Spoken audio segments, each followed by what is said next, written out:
One, welcome to this event of the OECD. My name is Stefan Vincent Landgren. I'm the Deputy Head of the Center for Educational Research and Innovation at the OECD Directorate for Education and Skills. And it's my pleasure to welcome you today for the launch of the OECD Digital Education Outlook 2026, which is actually one of the productions of SERI.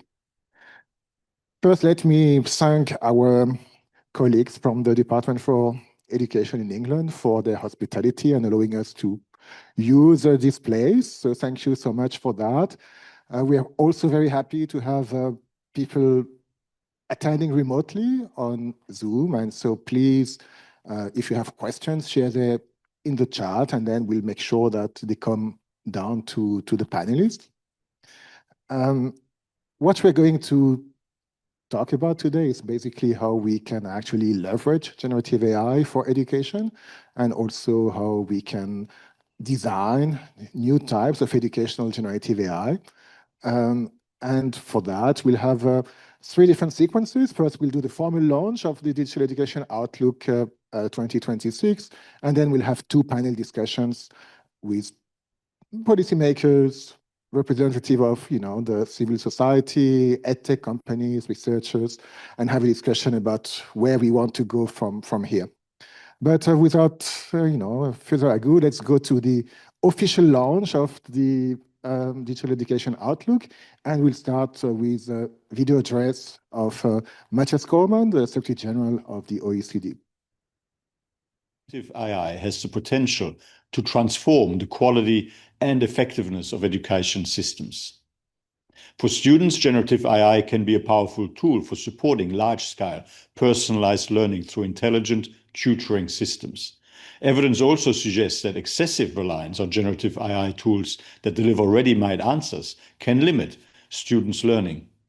When used as a shortcut rather than as support for learning, generative AI can discourage cognitive effort and undermine the skills needed to develop and achieve a deep understanding. For example, a field experiment in Turkey found that access to ChatGPT-4 improved short-term performance by 48% with the standard interface and by 127% with a tutoring version designed to support learning.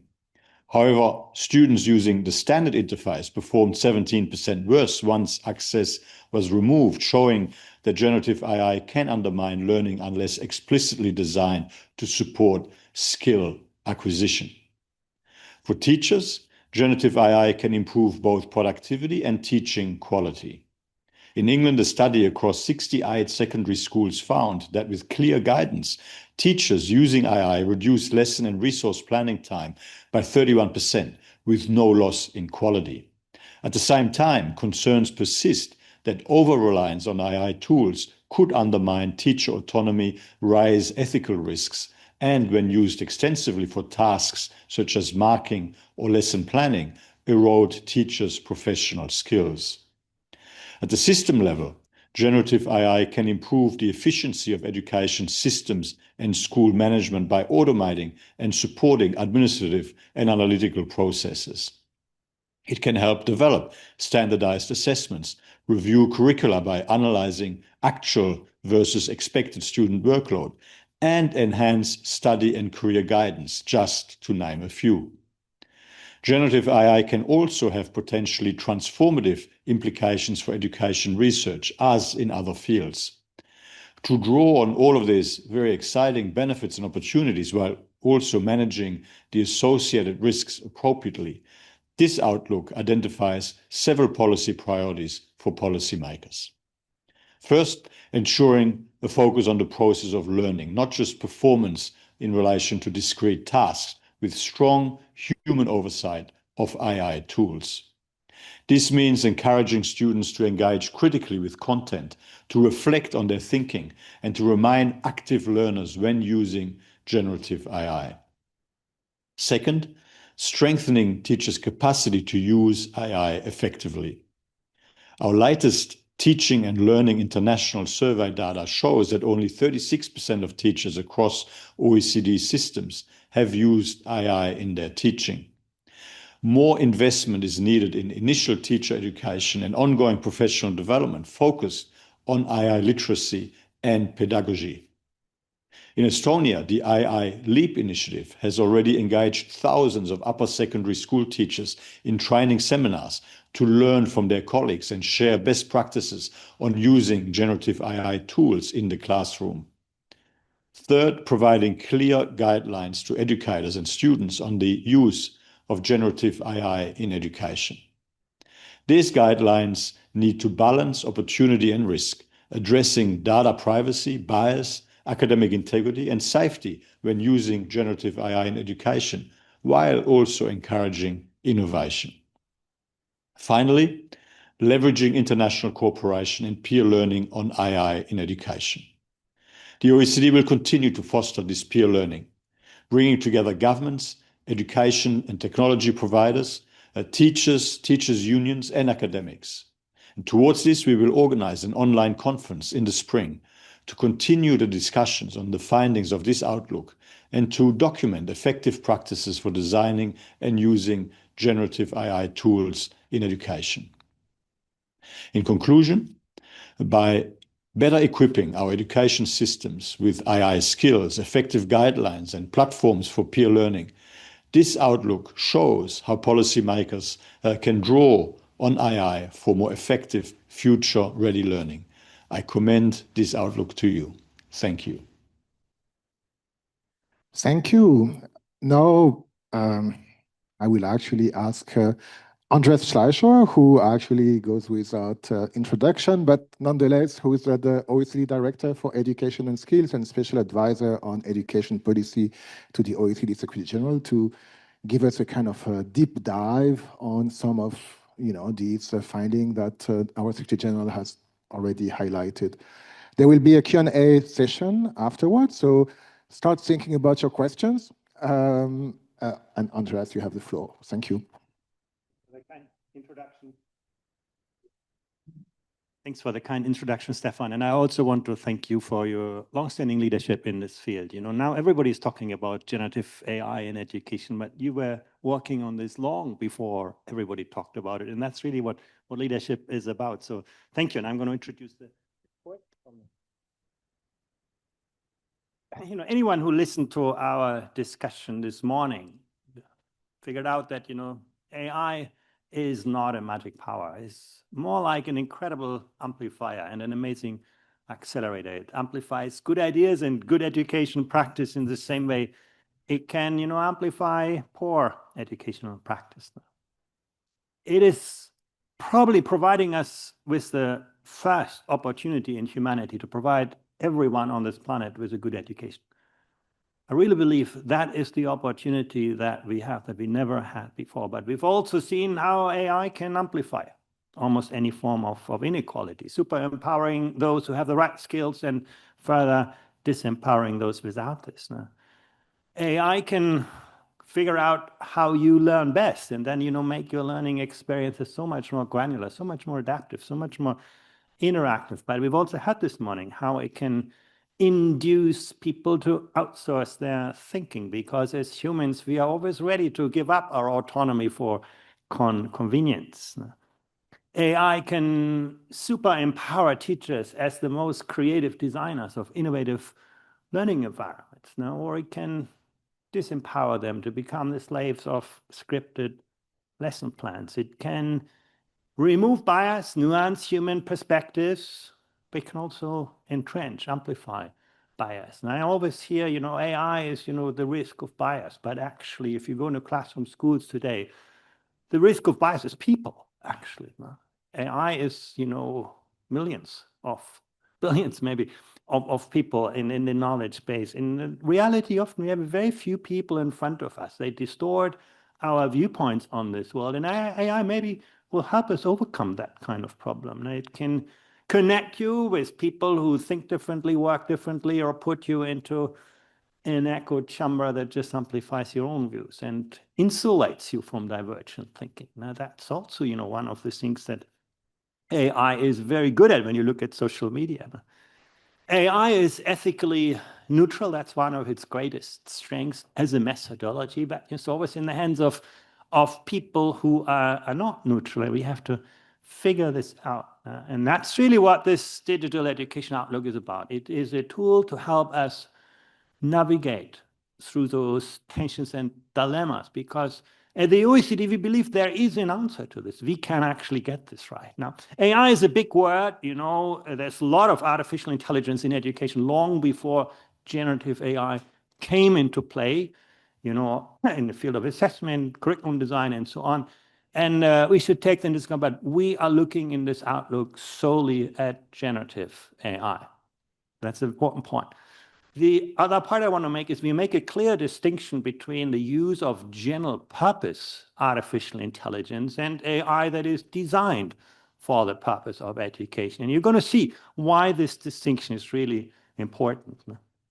So let me come to the first part, the use of general artificial intelligence in education. First of all, it's already happening. When you actually look at data, here's some data from Switzerland, you can see the vast majority of young people who actually are active users of those kinds of tools for different things, getting information, translating things, building images, things like this. This is already happening. Unfortunately, when you look at this in a little bit more detail, you can see that a lot of that is just consultation. Very little of that is interactivity, the kind of learning experiences that you really want to see. Now, we surveyed, 7 countries here, and you can see quite clearly that what is common is, to just get information, to maybe have some things explained to you, but, the more sophisticated learning users are actually still quite rare. So we shouldn't be blinded by those high usage numbers. When you look at actually what is being done, it is still largely, an expanded search engine. That's really, I think, the reality. And teachers as well. The data from our OECD Thales survey that showed that, the engagement of teachers in using AI in classroom varies hugely across countries. Now you can see at the top of the scale, Singapore, you might have expected. UAE, you may not have expected, but a country clearly that has been very, very active to embrace innovation. What you might, have thought about less are the countries at the low end of the scale. Japan and France. Now, they're not poor countries, not small countries. They're actually high-capacity education systems. Strong education transition, but they have been, let's say, very cautious in engaging with this. Now, you can see actually the world is no longer divided between, rich and well-educated, systems and poor and badly educated ones. You can actually really see that some countries lean into innovation, others hesitate for this, at least when it comes to teachers. And the underpinning reasons for this are actually really interesting. When you look at, on a vertical axis, again, AI usage, on the horizontal axis, teacher learning on AI, you can see there's almost a one-to-one correlation. In education systems where teachers themselves are active learners, you can see they're also using innovative tools.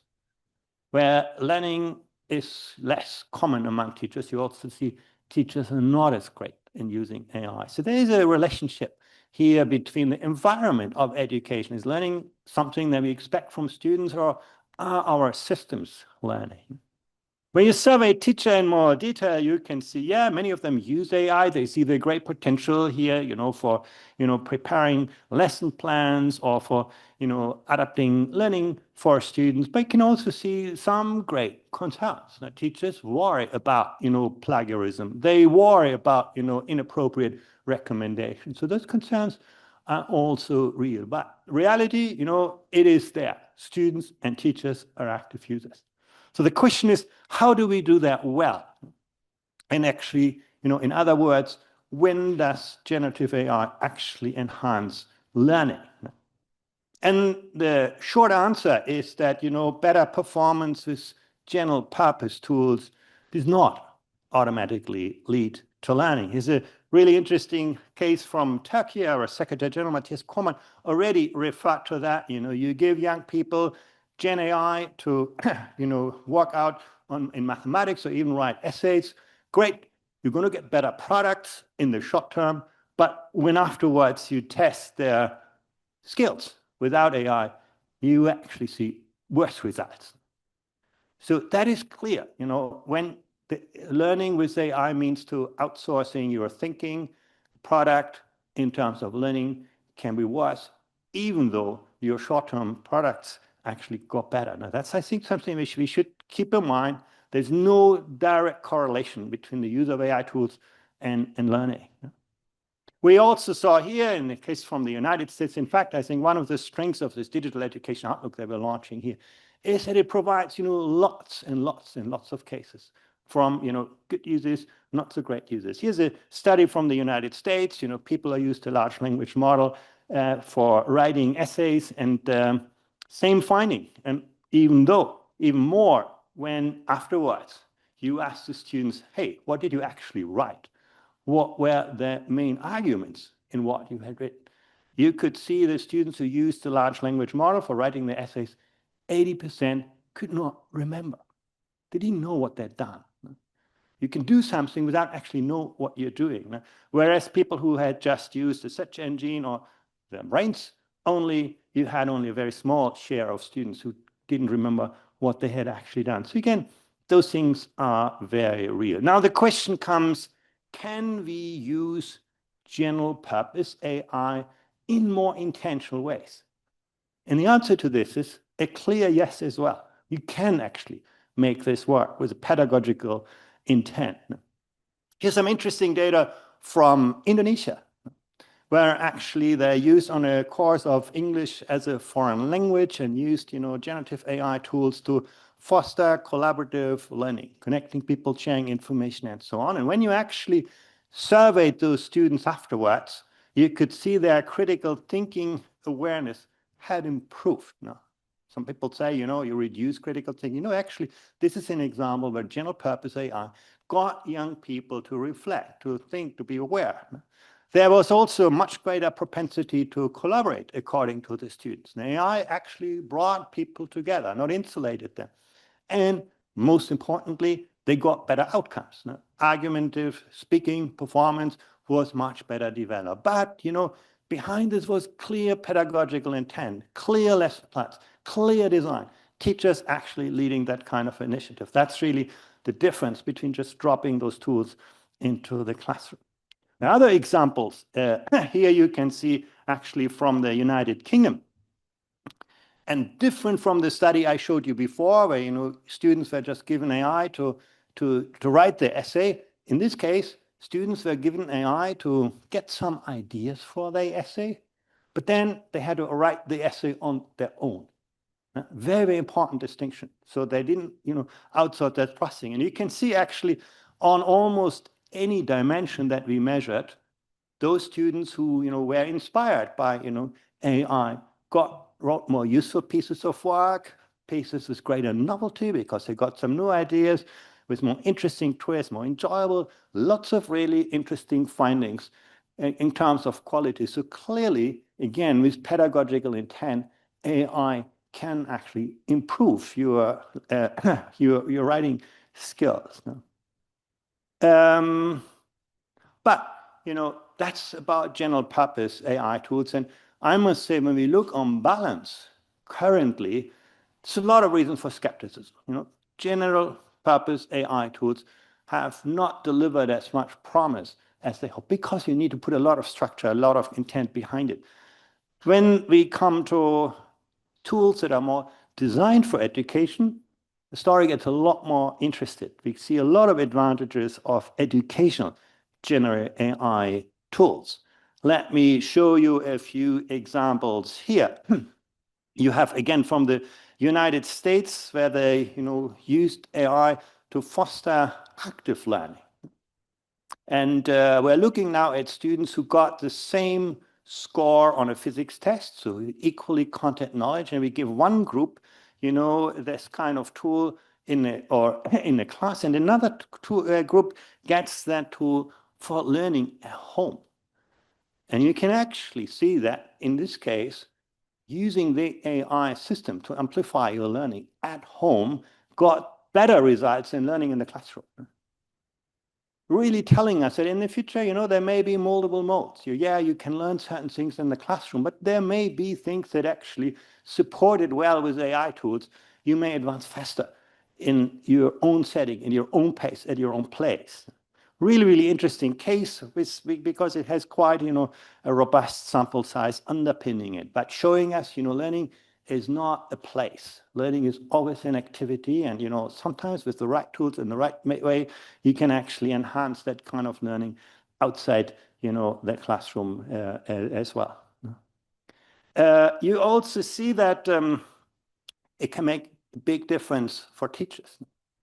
Here, in this case, we look at the use of tutoring tools to support teachers. Again, it's not student learning with tutors, but it's basically teachers using tutoring tools. And it's very, very interesting. When you look at high-performing tutors, on the right side of the chart, and maybe less high-performing tutors on the left side, you can see for high-performing tutors, AI did not make much of a difference. You give them the tools, they don't have the tools, they come out actually both quite well in the results. But for low-performing tutors, AI made a huge difference now. AI helped low-performing teachers become better teachers in this case by using those kinds of tools. And we see that in other areas as well. Nurse plus AI can do some of the things a doctor can do. Car mechanic plus AI can do something an engineer can do. There is this kind of augmentation kind of capacity. You can see very clearly here that that is possible with, again, well-designed kind of experiences. And the interesting thing is we know why. When you actually looked at in more detail, what were those people doing that were using AI, you could see they relied more on teaching practices you expect from good teachers. They were, prompting students to explain what they had done. They asked them questions to guide their thinking. They affirmed students' correct attempts. So in a way, AI helped those less performing tutors to become better tutors. And you can see they were less likely to do things that poor teachers do, just give away the answer or, encourage students in a very general way without, referring to them. Really interesting. You can see actually how AI transformed that process of tutoring, in this case, quite successfully.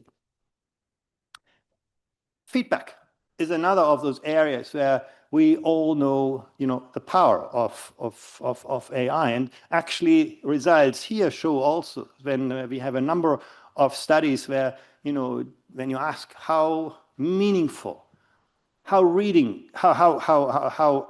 readable is feedback, you can see in most cases, in this case, ChatGPT 4, even 3.5, did a lot better than humans in giving students more nuanced, more granular, kind of more meaningful feedback, at least in the eyes of students.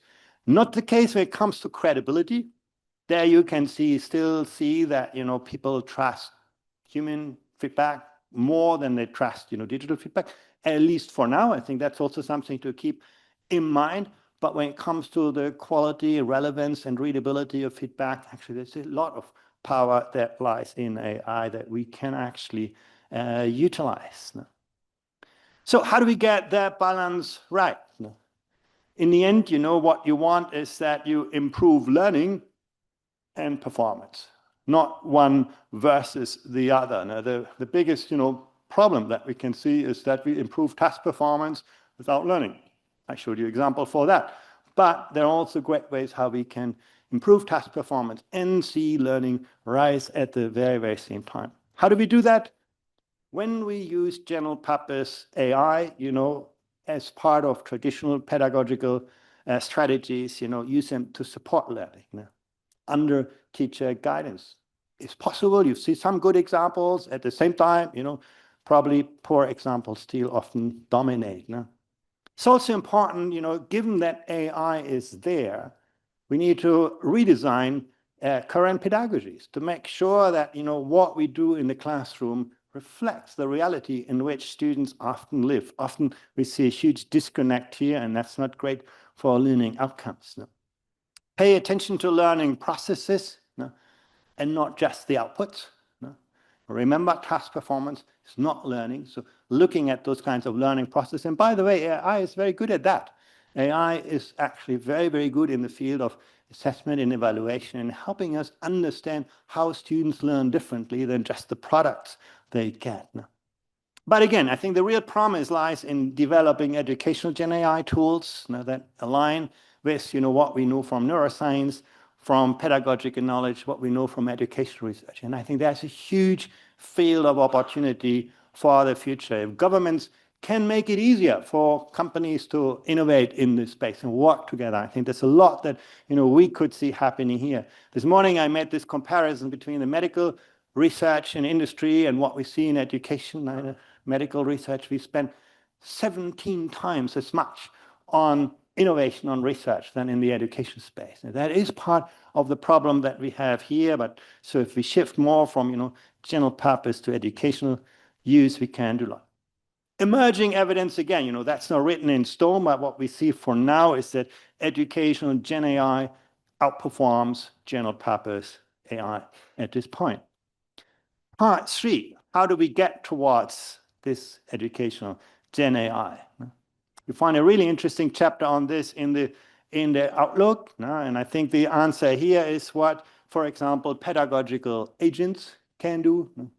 That's, of course, where things get really controversial. To what extent do you want, have teacher complements into this? But you can clearly focus on more conversational approaches. You can adapt learning to multiple subjects. You have that capability of questioning. Here's a very simple example that we took.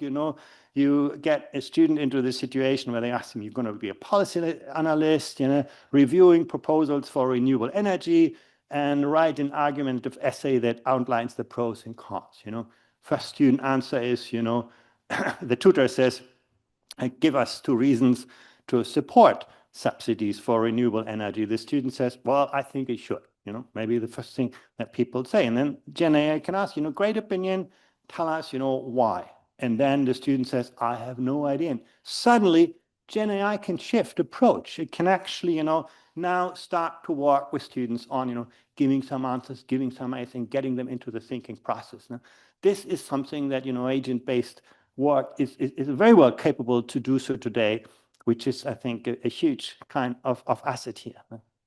So that brings me to the question, how can we best support teachers without, infantilizing them or, compromising teacher agency? And there are sort of 3 ways how you can think about this. And the first is, you replace not maybe teachers, but certain job tasks of teachers. And you get greater productivity, and in many cases, no doubt about it. But, you're probably going to see skills very quickly atrophy. Now, if you don't use your skills as a teacher, if you outsource your own kind of skills, you're going to lose those kinds of skills. We also lose probably what is the most precious part of education, and that is that human relationship. And learning has never been a transactional business. It's always been a social, relational experience. If you ask, in the PISA assessment, what's the most powerful predictor of student learning outcomes? Is not time, is not money, it's not the size of classes. It's that perception of students that, my teacher knows who I am, who I want to become. My teacher accompanies me on my learning. Really, really important part. And that obviously, when you automate that, you risk to lose. There is that question of complementarity. That's an interesting way of thinking about it. Some things are done better by AI. Some things are better than done by teachers. What if you combine those? And again, I think it's a great promise to raise productivity. The question is, in the long run, will it, lead to upskilling and reskilling of teachers? Will it help teachers in their own professional growth? And there are limitations. So the best possibility is really this kind of augmentation, where you think about human GenAI teamwork and seeing how they can outperform what either of them can do in isolation, and how it also, not only improves AI. I think AI will always improve because it's always learning, but how do you keep teachers in that space of learning? And there are good examples for that. First of all, in lesson preparation, teachers and AI can collaborate together to prepare the lesson. You see very, very good outcomes on this. Again, there's also the risk that teachers one day say, okay, you're doing so well as an AI, why should I still bother? Why can't I trust you blindly rather than, judging this? Is a risk, but I think potential is there. And then certainly grading, assessment. it's not only that AI is more efficient, AI is actually better in judging student learning outcomes. And we're getting similar experiences now with, PISA assessments, something we should take in mind, because again, teachers approach things from one perspective, and I can actually look at things in a more nuanced way. At the same time, at the OECD, one of our, recommendations in our guidelines is actually that teachers should actually not outsource that process of assessment. Why? Because yes, it's efficient, but if you outsource this, you lose that relationship with your students. You no longer understand who your student is. So this is again where that, compounding, that complementarity comes in, using the AI to improve your grading practices, but not substituting this. And, teaching assistants is another really, really good example. There's plenty of evidence that, AI-based support for teaching assistants is cutting down response time a lot. The biggest frustration that students often have is, it takes 3 days to get, any feedback. Then often it's not great quality. And all of those things, can be done a lot better. Teaching assistants, those are kinds of tasks where AI has proven to be really, really good. You find lots of examples of this in this digital education outlook. Last part, for system and institutional management, I'm not to dwell on that in much detail, but I think that's a part where, maybe other AI tools other than generative AI are more powerful, but clearly, the back-end workflows that we see in education can see huge, efficiency gains. Credit mobility, transfer prediction, how do you place students, classification, tagging, reuse of learning content, curricular components. They're huge gains. Curriculum design, all of those kinds of things is where AI is a true game changer. And we're using that at the OECD as well. So I think there's a lot we can do. Why do I highlight this? Well, in our Thales survey, we have asked ourselves, what makes teachers stressed in the daily work? And one of the things that we found is, having teachers spend more time with people leads to a little bit of stress. You add instruction hours, you add, collaboration time, all of those things. Yeah, you get people a little bit more stressed if they spend more time on this. But, the real drivers of stress are very different. They have to do with planning, with marking, and with red, bureaucracy. Things that teachers don't feel is relevant for their work. And that's precisely where AI can be the game changer. So getting teachers more space in order to work with people and, doing some of that often unnecessary kind of paperwork. So what are the takeaways?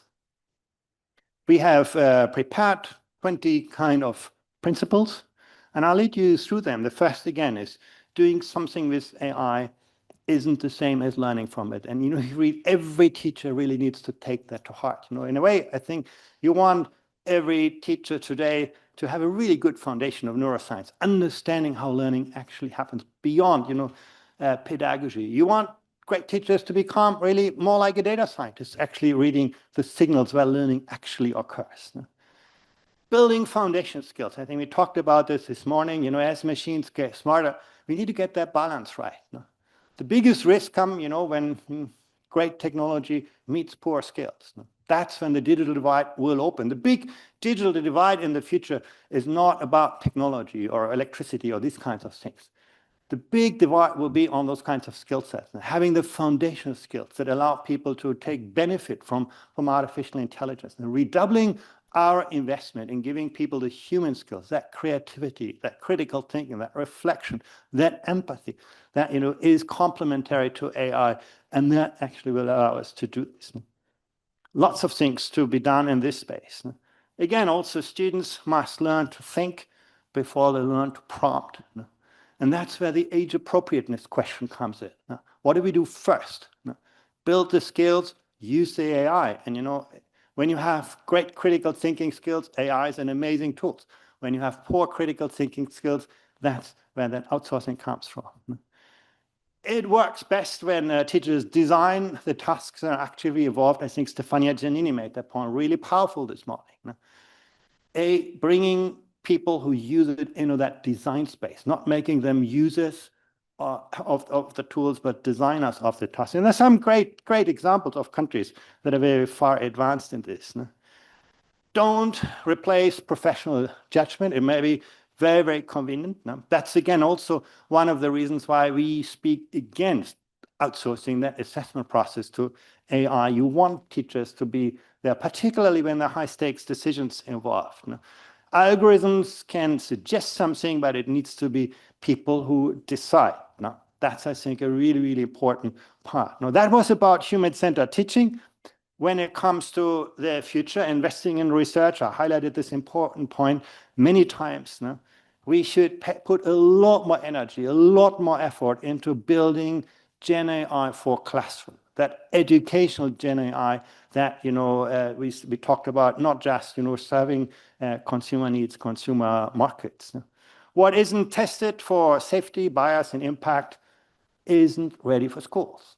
Making that upfront, making clear, we need to adopt the same standards that we have in, the medical industry and science in the field of education. Co-designing with teachers and learners.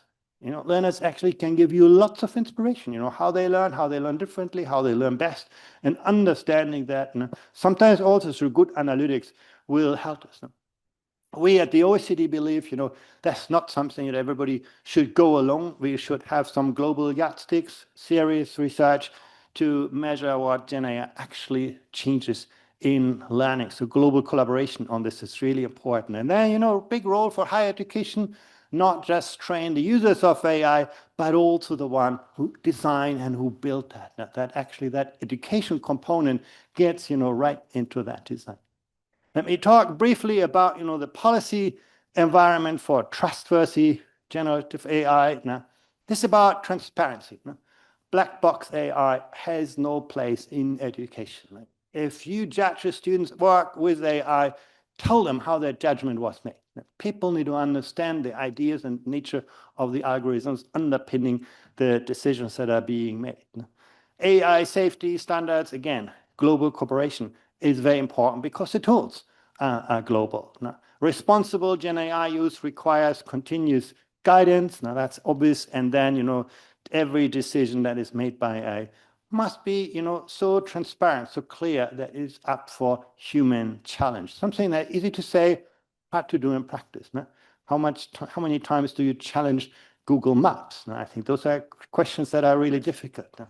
And then finally, this is about infrastructure. And I put it last. People often put it first, but I think this is the least important program in the long run. And this is the one that is easiest to solve. No devices, no connectivity, no AI learning. Well, actually, in this book, we have a chapter on unplugged AI. I do believe you can teach many of the capabilities you need for AI without technology. I think that's absolutely clear. Even in kindergarten, you can use building blocks to teach people to think computation. Lots of things that are possible, but actually, when you look at AI learning, that is really, really important. And clearly, not the only tool. And you can see many countries reacting now. They had, digitized everything, and then they suddenly see, oh, we are losing a lot. Going back, look at this in combination, not as an either or. Teachers need ongoing AI literacy, very, very important. You could see that chart, where teachers learn, they use it. Where teachers don't learn, they don't use it, whatever you tell them. And then finally, it should empower teachers, not just, watch them. In a nutshell, it is about human-centered teaching. It's about investment in the R&D to make this better in the long run. It's about an infrastructure and the enabling policy environment. Thank you very much.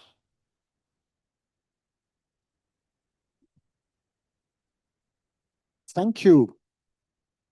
So now we're going to the Q&As. We'll start actually with, we received a lot of questions at the registration for the Zoom, hundreds of questions. And there are one or two which are pretty easy for you, Andreas, so I make your life easy. And they're about assessment. So someone in Germany is asking actually what are our plans to test GenAI skills in PISA and PIAC. And another related question, and many of the questions from Ireland, for whatever reason, were about assessment, more on the exam side. And so how do we have to deal with now examinations and testing? And raise your hand in the room if you want to ask a question. We'll take a few afterwards.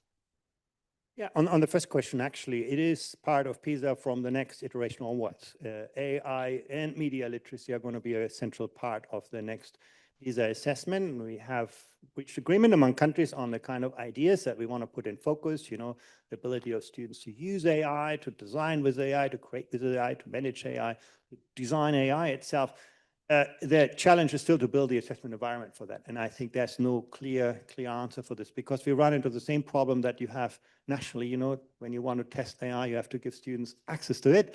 And in an assessment situation, that raises lots of kind of challenges. The second part of your question, you know, the use of AI for assessment is much more challenging. Again, you know, first of all, I think, again, we shouldn't outsource that process of assessment. To have teachers being really aware what their students can do well and not remains important. But I do think AI can solve a really important problem. You know, I would say that perhaps the biggest mistake we made in the history of education was to divorce learning from assessment. You know, if you go back far enough in history, we all learned through apprenticeship. You know, when you made a mistake, someone would tap you on your shoulder and say, well, look, this wasn't quite good. You know, here's a way you can do better. And that actually integrated learning and assessment. And then we industrialized learning. We, you know, ask students, you know, pile up learning for 10, 12 years. And then one day we call you back and say, tell me everything you know in a very constrained, contrived setting. We'd call it an exam, you know, 1 hour. And of course, that has made learning very shallow. That has made teaching very shallow. And that we suffer from this in so many different ways, up to early childhood education care. And I think with AI, we can revert that. We can actually bring that past back into education, that learning and assessment become one of the same process. While you learn, you get that feedback. You get, why do children love computer games and hate exams? Precisely because of that. In the computer games, you know, it's the assessment part that helps you understand yourself, where you can improve. And I do think that's the great promise of AI here. Thank you. So we have a question in the room. Tom? Thank you. Thank you. Very interesting, Andreas. I wanted to ask, is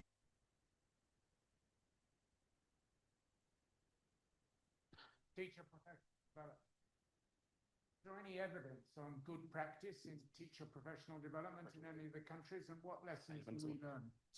Sorry, okay, I'll start again. Teacher professional.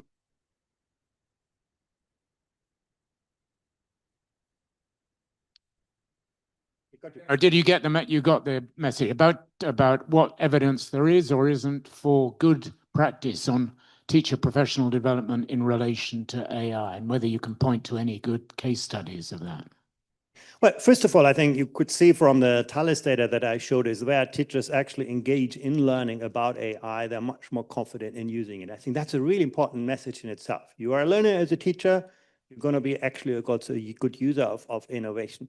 But when you go beyond that and ask about the nature of learning, we know that collaborative professional learning is highly appreciated by teachers.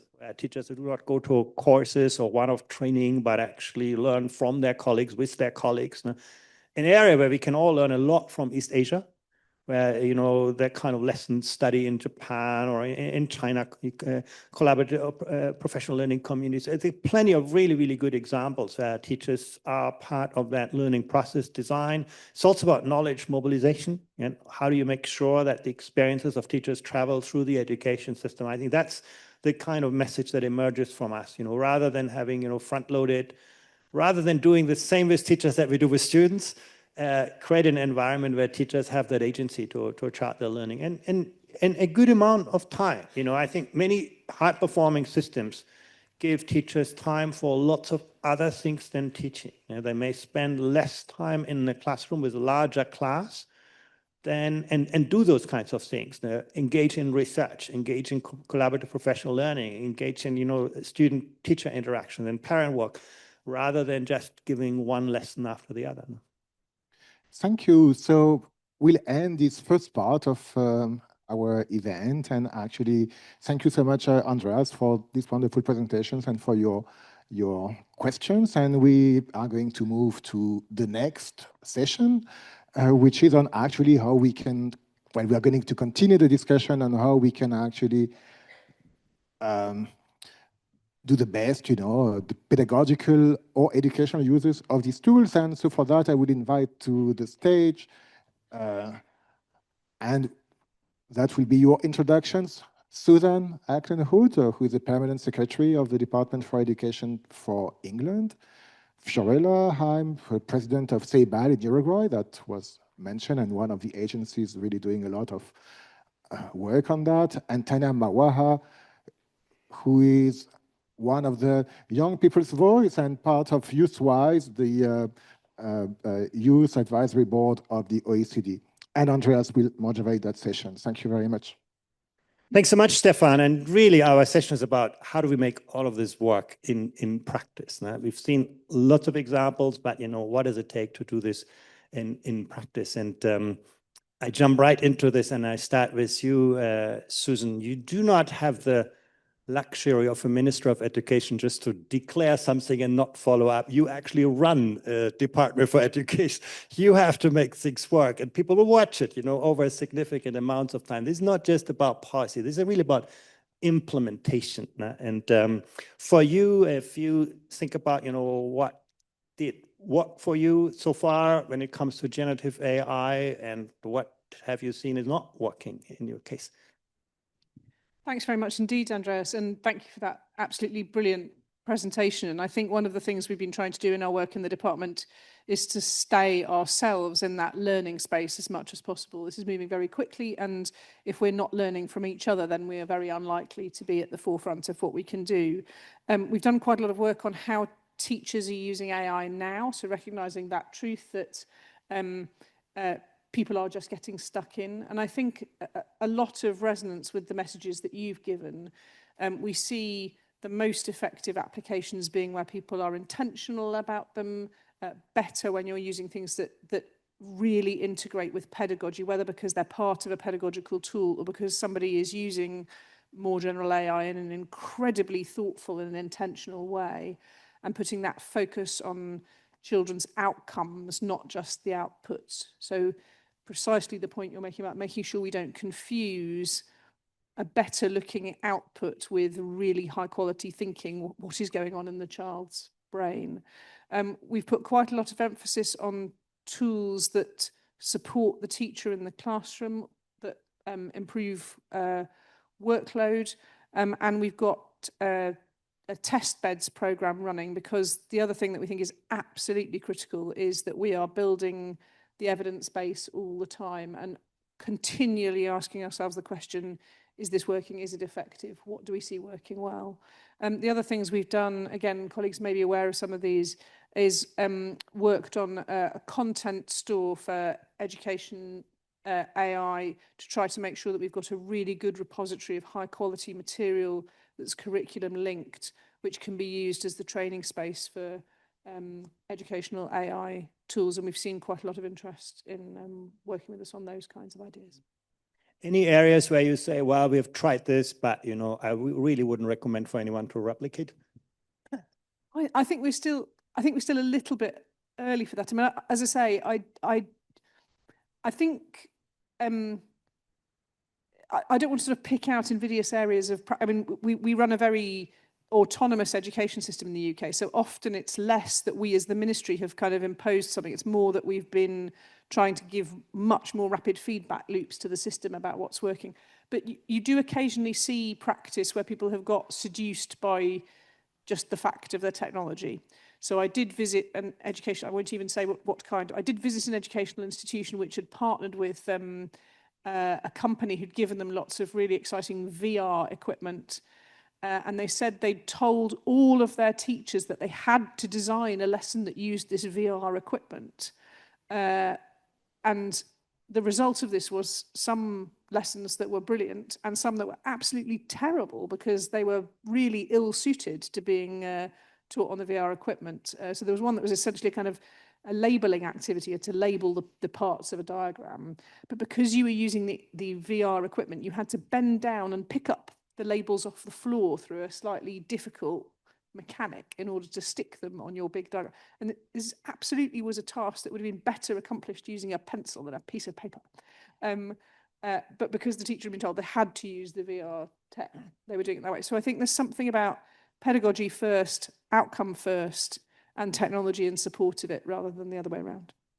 Thank you, Susan. Fiorella, you run CEBAL in Uruguay, and I must say, for me, this is one of the most amazing institutions. I think you have lived through every generation of technology, from the smart board through I think you were the first country providing every student with their own unique kind of device, a laptop, long before everybody else actually started to think about that. You lived through every iteration of technology, and almost for some, it may be hard to find Uruguay on the map. I mean, it's a small country, but actually really powerful leader in this field. Almost, for every generation of technology, you find a publication from CEBAL, really.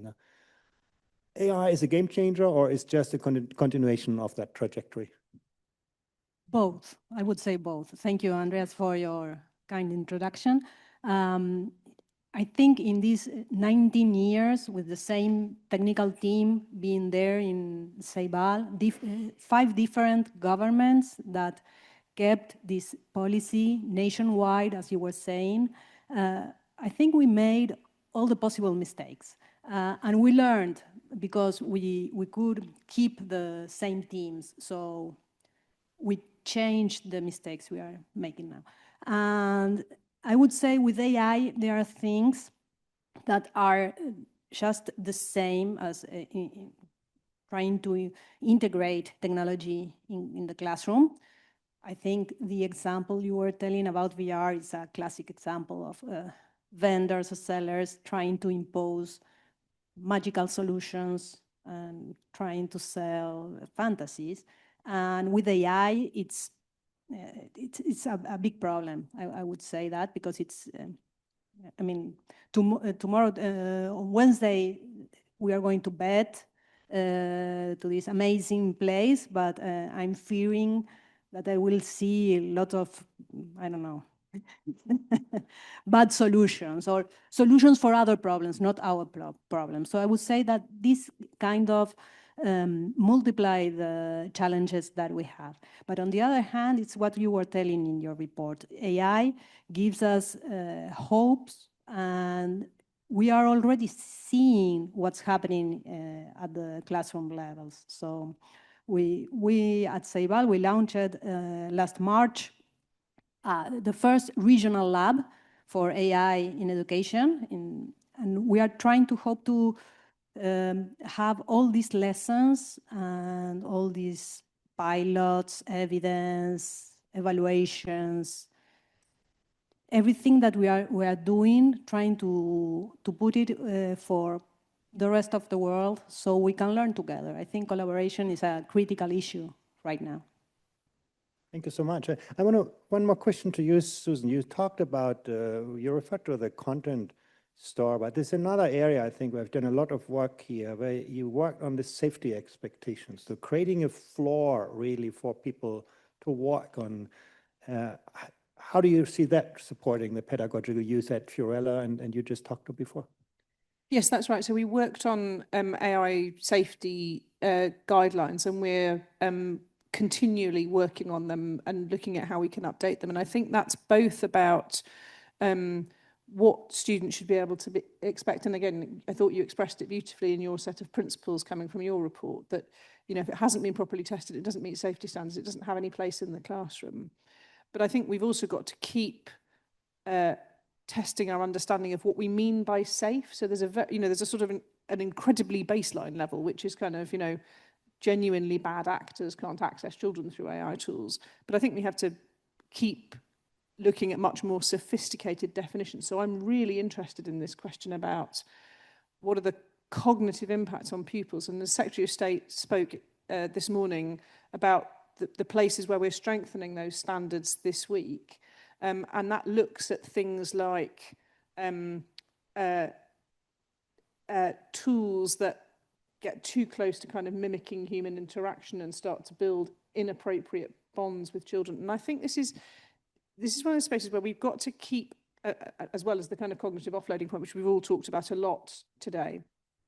But I think this is one of those where we've got to keep testing, calibrating, and going around together, and where again collective action is really important. I mean, sorry, it's a statement of the obvious, but the landscape is unbelievably international, and on the one hand, you want EdTech developers to be able to use some of those features of kind of attention grabbing and holding. You talked about the difference between learning and a computer game. You want them to be able to use some of those gamification techniques, but you also want to be really thoughtful about when it's too much and exactly what are you optimizing for. So if you're optimizing the learning, you will use those techniques to some extent, but there is a moment where tools tip over into effectively just optimizing for the attention holding, and you can only optimize perfectly against one. If you're trying to hybridize both, you have to really recognize the moments where you're making trade-offs. Thank you, Tanya. Let me come to you. I really wonder how someone from the next generation is looking at all of this and listening to this discussion here. When you think about AI safety, age-appropriate design, all of this, what comes to you, and as a kind of someone who has used those technologies from early on, is this timeless wisdom or just outdated bias? No, I think it's all overlapping. I think oftentimes we feel like there's a generational divide in terms of how the older generation versus younger people think about generative AI and the use of AI. And I wouldn't say it differs too much, but there are nuances. So for example, with the young people that I work with and I speak to, there's been an acceptance that AI will be used inside and outside of the classroom in some shape or form. Whether it's by regulation of the teacher, whether it's not, it is there and it is there to stay. Whereas I feel like the older generation, and I guess the more policy conversation, is thinking about assessment integrity and thinking about structurally and ethically, how do we move this process along? Whereas for young people, this has been going on for ages. I graduated in 2022, and I remember using ChatGPT to support me with my learning. And even though we feel like it's more of a recent thing, so I think for young people, it's more around the day-to-day nuances, the day-to-day experiences. How do I experience it when I'm thinking about this subject, or how do I experience it when I'm transitioning into higher education? And I think for young people, the most important thing is around equal access to GenAI, and less so maybe around access directly to the tool, but access to understanding how to use it. And I think that's where AI literacy actually becomes the most important thing, which all generations are talking about, but in slightly different ways. I think, that point that you just made is not about access to AI, it's about having those skills to use AI. How do you develop those skills? Is that something, school education is about? Is that something you learn by doing with safely designed tools? What's your own experience? I mean, personally, it was through trial and error, through using it myself. I think now we're seeing a bit more kind of shared knowledge and education around how to use it. But one thing we're not necessarily tapping into is the contextualization of how to use GenAI effectively in this situation versus in this situation. And I think that piece around using AI for general purposes versus using AI, which is for educational purposes, highlights that kind of conversation deeper. And I think for young people, it should be about both inside and outside of the classroom. They have equal access, regardless of their background, regardless of their learning needs, to be able to have the skill set, the toolkit to use AI. And I think in particular, when I speak to young people who have special educational needs or disabilities like myself as well, GenAI can be a double-edged sword, as it is in most cases. It can be an enabler, but it also can be a limiter. And I think the core crux of it is that it should be used to complement learning and increase access rather than to replace human presence within that learning. Thank you. I have a question for all of you, and that is homework. I may not be very popular with this, but I actually think homework is incredibly important, because I do think young people, it can't just be sitting in classrooms and consuming. There must be a space where students, struggle, learn on their own, try something, set their own learning goals. But, with AI, is there still space for that? Or, we see now students using AI to just do their assignments. Is there still something that, we can do to make sure that learning is not all about school? What do you think, Tanya, as the most recent graduate among us. I think it goes back to rethinking what we mean by assessment and how we truly assess the application of the knowledge that we're teaching. And essentially, it comes back down to the bigger question is, why are we teaching what we are teaching? What is the real life application? You'll always hear young people argue and say, I don't use algebra in my day-to-day life. I don't use it when I'm going shopping. Okay, so let's strip it back down to the basics. What are we teaching and why are we teaching it? And I think in the question of homework, I think homework is extremely important as well. But AI can be so useful in actually redefining what homework looks like. I love personally challenging and arguing with my ChatGPT because it allows that critical thinking, and that really goes against this narrative right now that young people are losing their critical thinking skills because they're just absorbing whatever's used. But actually, let's rethink about what assessment looks like. How can a young person use generative AI to really challenge their own knowledge, but also challenge what's just being regurgitated back to themselves? And I think that's especially important and significant in this day and age where through the use of social media, through digitalization, views and information are becoming more and more polarized, and we're living in a more divisive society. So I think homework using AI could be great. So redesigning it, I think it's a really good point. You know, we need to think differently about this. Fiorella, any thoughts on that? Well, I think that maybe we can change the assignments. I mean, like if you're working with a robot, for instance, and you have to build something physical, and you have to meet your team after hours and try to solve a problem that has a meaning for you, because it's something related with your community or something that matters, and you want to build that solution. Well, maybe you will use GenAI to get ideas, to try when you are coding and you have a problem and you want to improve it and you want to have different strategies, but at the end, you will be there. So we have lots of data in Uruguay regarding students that want to go to high school after hours, and parents are calling the principal and say, okay, so my children are there. Are you sure they are at the high school? Really? And it's because there's something that it's meaningful for them, and they can develop all these strategies using all the technology that is available, but also learning math, physics, other sciences, history. And I think, well, we have to change a little bit what we are telling them to do. Good. Susan. Thanks very much. I mean, I agree with that point about, again, it goes with the intentionality, thinking about the task. I think the big challenge is going to be, again, a point that's been made several times today, that there are still, and I think always will be, a whole set of learning tasks that require you to do things that are both effortful and a bit dull in order to get really good at them. And that you can, to some extent, trade that off and make them more interesting, but actually you have to enlist children and young people in why it's necessary to do some of those things. And that's actually your best protection. So there are a lot of children who use AI to do their whole homework. There are an awful lot of children who could use AI to do their homework and don't, because they genuinely understand that the outcome they seek is not the piece of homework, it's the bit of learning that you get. And I think you get a higher premium on people understanding why they're doing what they're doing. And actually that goes for the things that don't have a straight use in the world. Like, you don't learn algebra because you're going to use it in your job. You learn algebra because it makes your brain work better. And if you want your brain to work really well, you're going to do a set of things that don't necessarily have that kind of deep connection to a thing you're going to do every day in the future. They might indeed build a really good quality piece of thinking because they don't. So I think it's both the redesign of the task, but also we need to think about what the balance is between a sort of compliance environment in which people are doing things because they have to and they get in trouble if they don't, and an environment where people really have bought into the development that comes from doing them.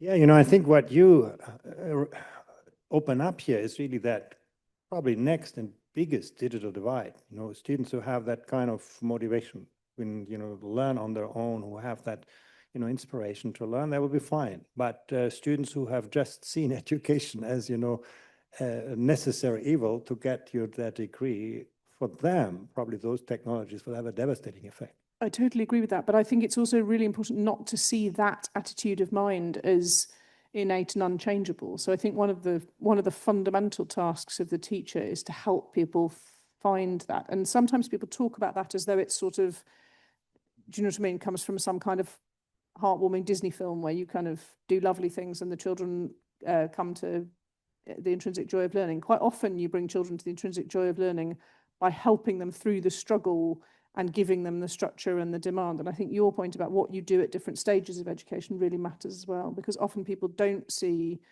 the intrinsic value until they've started to experience some success that comes from having a bit of requirement, stretch and constraint. And I think that actually, I think AI could help with some of that scaffolding if used well. Yeah, very interesting point, that point of, purpose and meaning in learning, and that kind of motivation that comes with this. Any reflection from you, Anya? Is AI making learning more relevant, giving young people more ownership over what they learn, how they learn, where they learn, or disempowering them, making them just more consumers of content? I'm a strong believer that it's empowering, I think, but the main concern amongst young people is once again that exacerbation of inequality, because a lot of young people don't have access to the knowledge of firstly what they're learning and why they're learning it, but also where is the link between GenAI and education. I think we're all very privileged right now to be having this conversation, to be understanding where the opportunities and the challenges are. But most young people don't know that. And I think when you take that into a global context as well, those inequalities, we can see them even more. So I think it's an enabler, but I think the main challenge that we need to not forget and stay grounded in is how do we make sure that the gap between digital and AI literacy is being addressed. And we're not just being excited around, here's a new kind of AI tool, let's use it. It's actually about being critical about it and like, do we need to use this? What is this going to do? And I think it's around also grounding these conversations, and we're not supposed to be continually doing more and more and more. It's about thinking about where we can be more effective, can be more productive, and also can foster education to be a safe and empowering environment for both the learner and the teacher. Very good. Well, I think that countries need to have a strong policy, because if you leave it like without guidance, then you will have another digital gap with AI, and you will have different kind of attitudes, and it's not fair. I mean, it's not fair that some students won't learn because they don't know how to use the tools. So I think you have to have strong AI literacy courses for everybody, for all children, and you need to give appropriate tools and appropriate programs so they can use it in a critical way and be aware of the risks and the opportunities and be part of the decisions.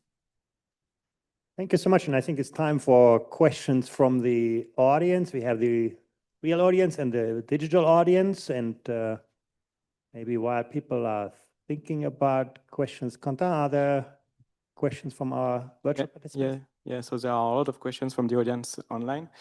There were many of them around teachers and teaching and their evolution. One of them was about how to convince the reluctant teachers, or the ones who do not agree with AI or who do not believe in AI, to maybe try it in their classrooms. And another question on this topic was more on their role as evaluators of the efficacy of their tools. How do we make sure that they are the ones who evaluate the effectiveness of the tools and not the edtech provider that develop them? Very good. Reflections on your part?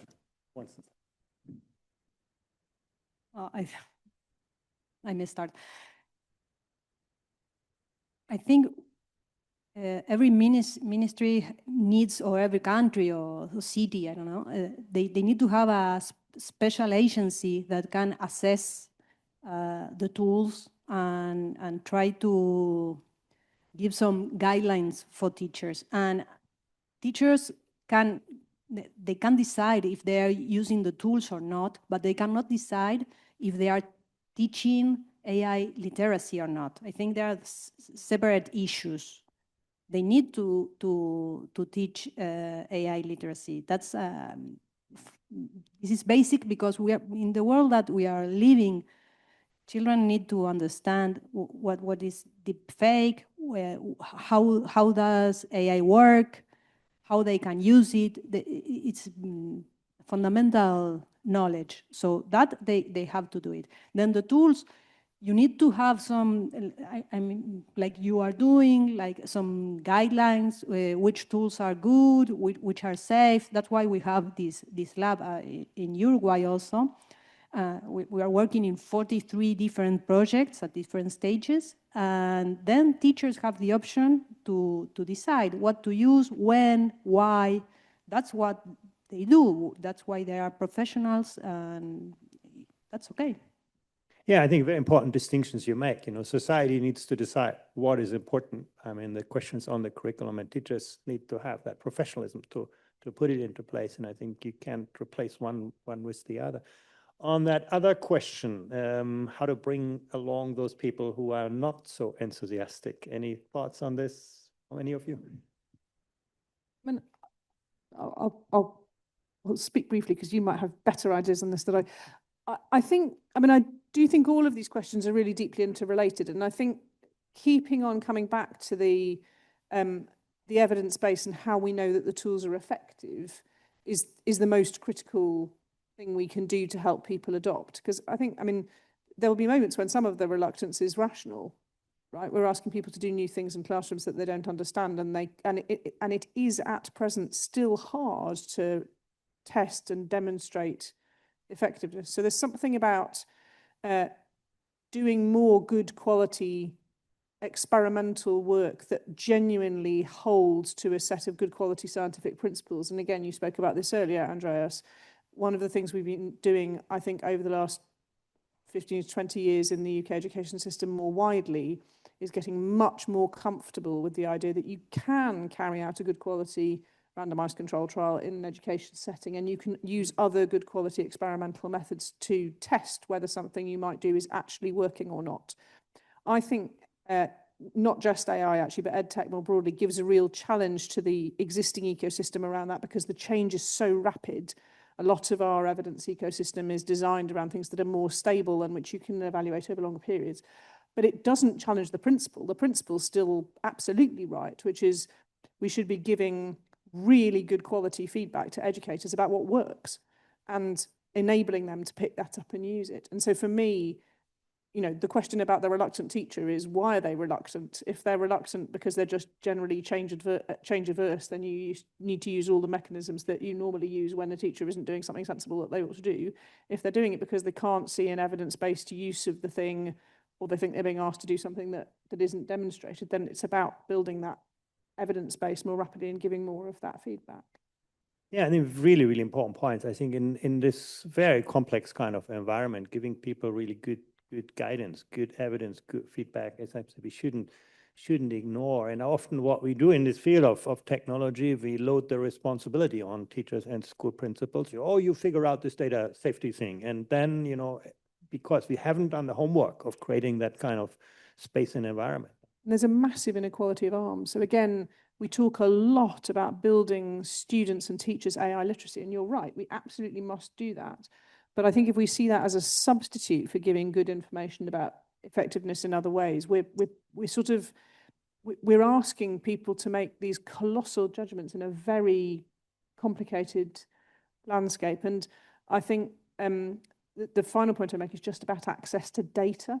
So making sure that we, and again, I think you set a good standard for this, but EdTech products really need to be transparent and to be prepared to share data so that effectiveness can be well assessed.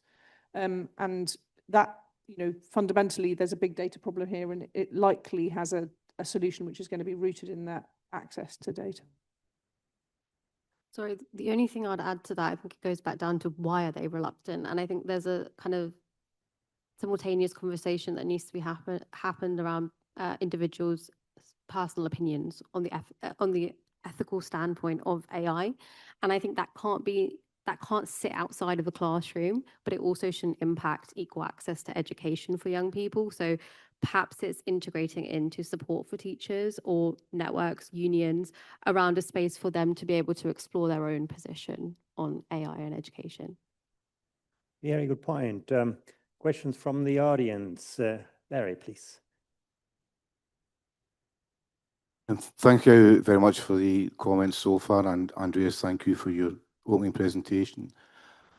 As a teacher, I'm very aware of the relational nature of teaching children and the fact that you're nurturing their personal growth as well as developing their education.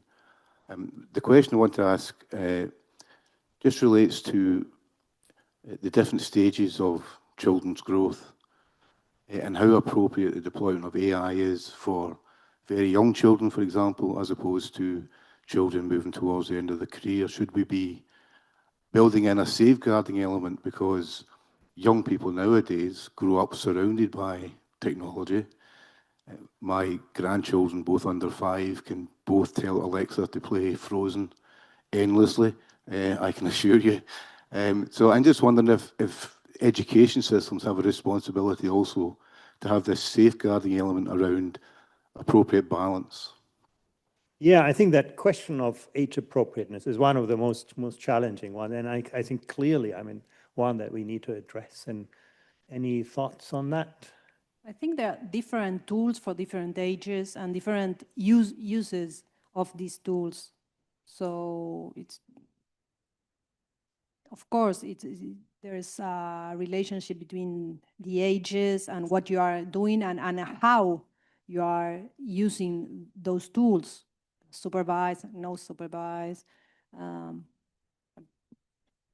Yes, I was telling you, we are working with 43 different initiatives, so they are not all for the same group of ages or usages. But we can talk later if we want. Just to say, sympathies on the Frozen thing, and we definitely shouldn't let it go. But I think we definitely have to think about this differently for different ages and stages, and it goes from starting from the pedagogy, not from the technology. What are you trying to achieve and how are you trying to achieve it? And I think there are very few things where in a kindergarten age classroom we would say just let the children do whatever they want without you having thought intentionally about what they're doing it and with kind of real teacher guidance around the kind of educational intent. I think the one thing I would say is, I mean, as we go through the test beds program we're running, we're looking at quite a lot of uses of AI that don't depend on the child being in a sort of one-to-one screen relationship with the AI. So there's a really interesting tool we're testing, for example, that allows primary teachers to give better feedback on handwritten work. So marking, we know that writing is a challenge for children, it takes a long time to learn, it needs a lot of feedback. It's really tough for teachers to give lots of good quality, detailed feedback on children's writing. So one of the tools we're testing, and by the way, I can't tell you if it works or not because it's a test bed, but when we've evaluated, we'll let you know. But what the tool does is ask children to write in a completely normal way with a pencil and a piece of paper, and then it scans the writing and it gives the child really detailed and granular feedback, and it also catches their progress over time and communicates to the teacher what's moving on and what's not moving on in the child's writing so that they can really direct their intervention and support the child. So I think, again, this is one of the many cases where when we say AI, we have to know exactly what we mean by it. So I don't think it's as simple as like, don't use any AI with children under X. I think it will be much more sophisticated than that and will be about how you're using it and what you're using it for. But my instinct at this point is that kind of face to screen, lots of individual use in very young children is likely to be less positive than something that is more about supporting that kind of wider educational interaction. Tanya. The starting point, I think, should go back down to the AI literacy piece. And you spoke about it earlier around we can teach AI literacy without having to introduce technology right there and then. And I think from the younger age, it starts from there. really grounding and rooting in the research and the data. And if we don't have enough, let's do it more about understanding the different developmental stages and how AI interacts with those. And I think I know from a young person's perspective, when I speak to young people, we understand that there's almost this rush and this urgency to introduce it into the curriculum, be equipped with it, because young people are surrounded by AI and can access it outside of the classroom at all times. But when we're thinking about it in the educational context, we really want that to be a safeguarded space, as you said, where we know the evidence is there, we know the data is there, we're not trial and testing it on young people. So the thing I would always say is actually, it's okay if it takes time in that young person's educational journey to introduce technology and AI into the classroom, despite the fact that they're exposed to it externally. If the toolkit of AI literacy is being built from day one, you'd rather do it right than do it wrong, personally. Thank you so much. And I do believe, I think this last question on age appropriate really reminds us that how much intention is important in this design, that we just can't leave that up, who likes to play with what. And I do think, the role of teachers, but also the role of the education system in providing that guidance and structure for people to make meaningful decisions. The watch says we still have 2 minutes time, but Stefan tells me we have run out of time. So I want to thank my panel here and the audience for this discussion. Thank you very much.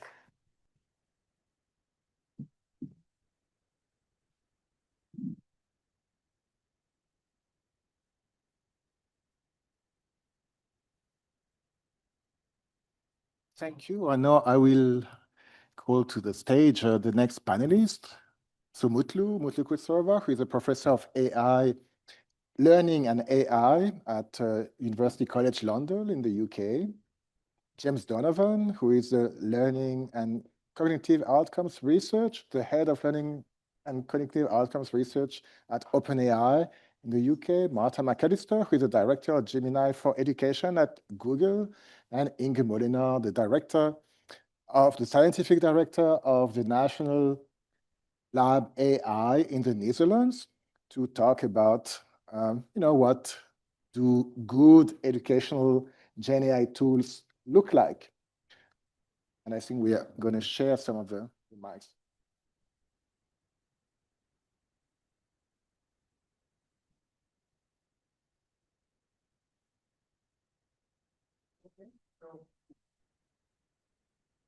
Do I have to do something? No, it's good. So we're going to continue the discussion. We've spoken a lot already about, what educational uses of GenAI look like, and, the difference between general purpose and educational GenAI. And, and so the question is, what does actually these educational GenAI tools look like, or should they look like? They're already there in some ways. And so let's start with you, Martha, so what, you're the director of Gemini for Education. So for education, GenAI, so what makes actually this tool educational compared to the general purpose ones? First, before answering general purpose versus educational tools, I just want to say thank you for having me here. As a former teacher who studied international relations and history, who now works in tech, this is like the Venn diagram overlap of my life and interests. So I'm really excited to be here, and I appreciate the opportunity. So I think it's really important, before I answer your question on tools, to first ground us on a general purpose on education statement. And I actually wrote down the statement that our team has rallied around, that we leverage using your OECD 2030 framework. The purpose of education is to help learners develop the knowledge, mindset, skill set, and tool set necessary to thrive in a transforming world. So as we think about tools, I think it's first important to ground ourselves on that. Now, when we think about the tools themselves, I like to think about a difference between what I say is lowercase learning and capital E education. What do I mean by that? Search and YouTube are arguably one of the most leveraged tools in the world for learning something, but they were not built as educational tools. You compare that with something like, say, Google Classroom, which did leverage general purpose tools like Google Docs and Drive, but were built bespoke for the needs of education, meeting the enterprise-grade data protections of the education sector, befit for the needs of schools. And you extend that now to the generative AI example, you see something similar with Gemini. Gemini first launched to consumer, and then our Google for Education team took that further with the launch of Gemini for Education, which has enterprise-grade data protection, privacy, safeguards, and we've infused with pedagogical principles like active learning, metacognition, just to name a few, and actually aligned to many of the principles we saw in the presentation earlier.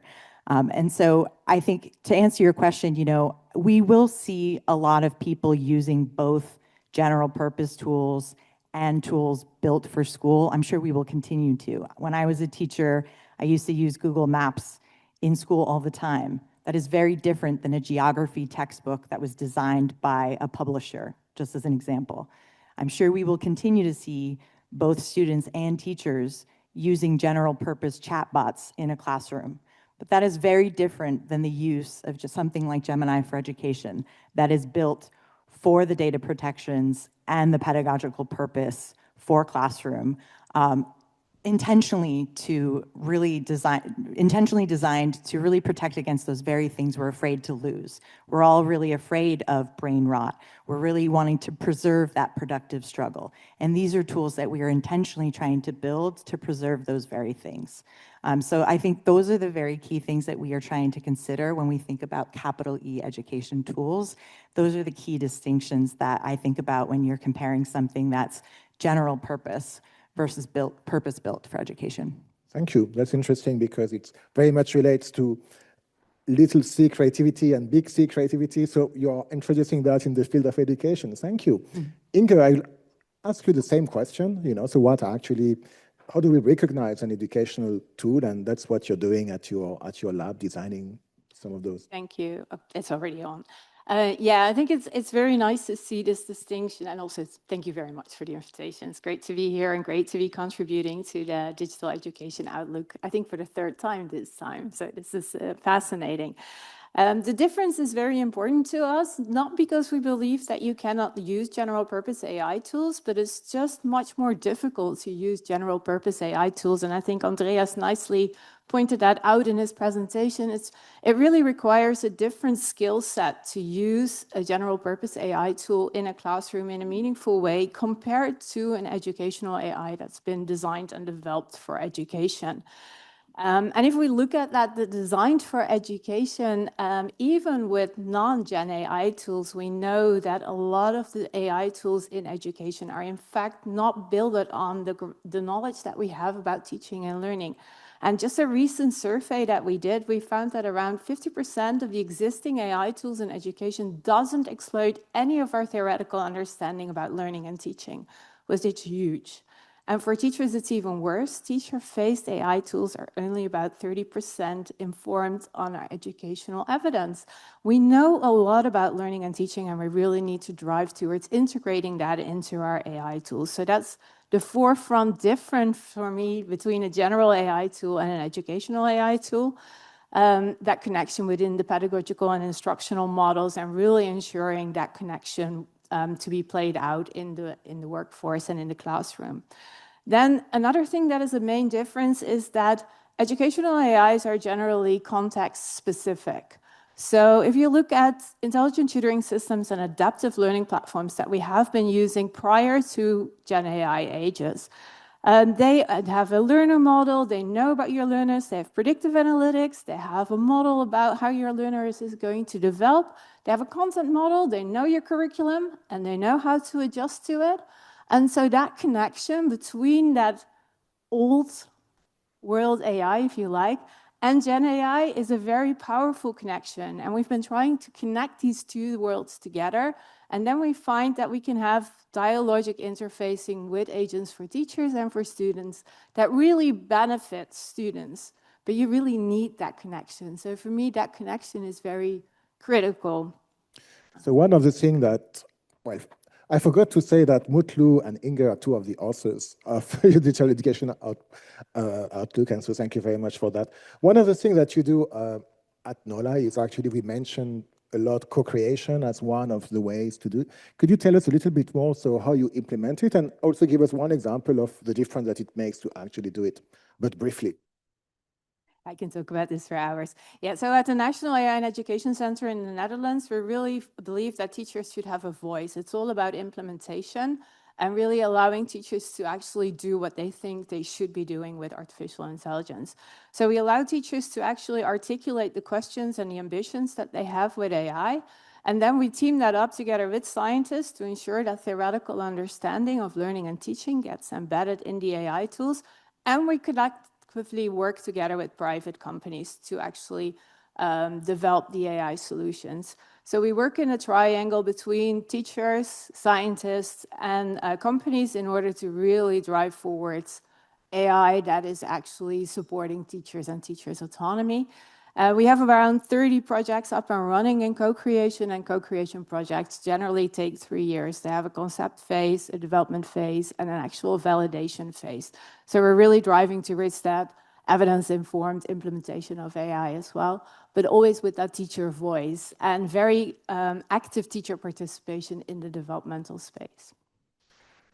So there is a lot of research, and we've spoken about the need to have some level of efficacy of these tools, and how do we know actually that they work educationally. And so companies also do that, and they have their own research. And so I'll turn to you, Marta, and James on, so what is the approach that is adopted in, at Google and OpenAI to actually know about the impact, of the tool that you have on learning and the different things. So let's start with you, Marta, or... We are very friendly. Sure. So I like to think about both the art and the science of this, because just as teaching is an art and a science, we both have the theoretical and the practical implications of impact here. And so let me start first on the science part. Google has been a trusted provider in the education space for over a decade. We've been providing EdTech solutions for a while now. I was using EdTech solutions in the classroom before Chromebooks in Classroom existed, came to Google, and thankfully have been a part of that journey for much of our history. And we have amazing teams across the company that are working on a spectrum of this, everything from learning impact to societal impact, climate, you name it, attitudinal, behavioral. So I want to just put a pin on the fact that we talk a lot about learning impact, but it's a broader definition to impact as well. And so it's a team effort. We actually see some folks from DeepMind back there as well. We work closely with folks that focus on learning science, in addition to experts outside of Google that support us on child development. We worked with Digital Promise to help us support on a framework for measuring that efficacy. So if and when we have the expertise in-house, we do that. If and when we don't, we work outside. We've worked on RCTs where that is appropriate. We've done our own research in-house. And we've also worked with pedagogy councils, and we've also done a lot of work on what we call logic models. So explaining that in plain English is X feature is designed for Y outcome supported by Z learning science. And what's really important here is that this is all intentional, upfront, and ongoing, which means that impact is not an afterthought. And that's really important because a lot of tech can think about these things after the fact, but we want to think about this upfront and on a consistent basis so that we ensure that this is not just an afterthought after the fact. That's on the science side.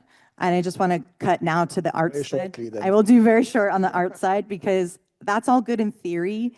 But as a former teacher who was on the other side of a lot of ed tech theory that didn't work well in practice, you actually have to test these things in the classroom.